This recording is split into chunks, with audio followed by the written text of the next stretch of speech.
In today's episode, we're going to make Russian apple cake, or Apple Sharlotka, which reigns from the days of Tsar Alexander I of Russia.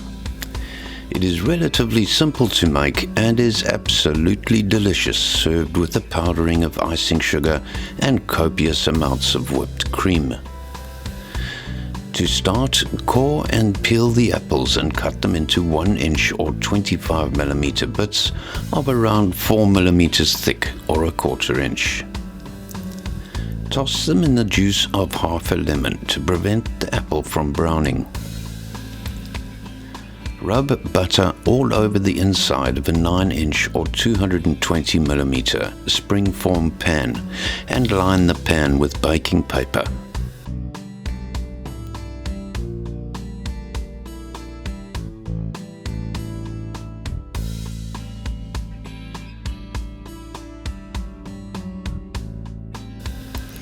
Transfer the apple to the pan and put this aside. At this stage, start preheating your oven to 350 Fahrenheit or 180 Celsius.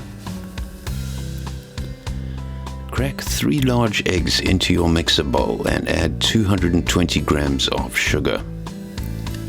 Place the bowl on your mixer with the whisk attached and whisk the mixture on medium-high speed for 4 minutes. Add 2 teaspoons or 10 milliliters of vanilla extract and continue to whisk on medium-high for another minute. Remove the bowl from the machine. Sift 130 grams all-purpose flour or cake flour and 1/4 teaspoon of salt into another bowl. Add half of this to the egg mixture and fold it into the mixture. Do this with a gentle folding motion. You do not want to knock all the air out of the egg mixture.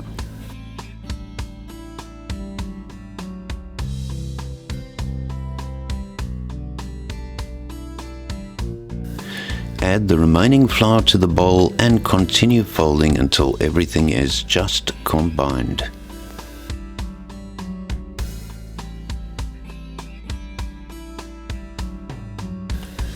Pour the batter over the apples in the springform pan and lightly level the surface with your spatula. Transfer the pan to your oven and bake for 45 to 55 minutes until lightly golden and crispy on top, and a skewer comes out clean when inserted into the center of the cake. Remove the cake from the oven and allow this to cool for at least an hour before serving. To serve, sprinkle the top of the cake with icing sugar and add a generous helping of whipped cream, and you're done. Thanks for joining us today. Please like, subscribe and share, and we'll see you all again real soon.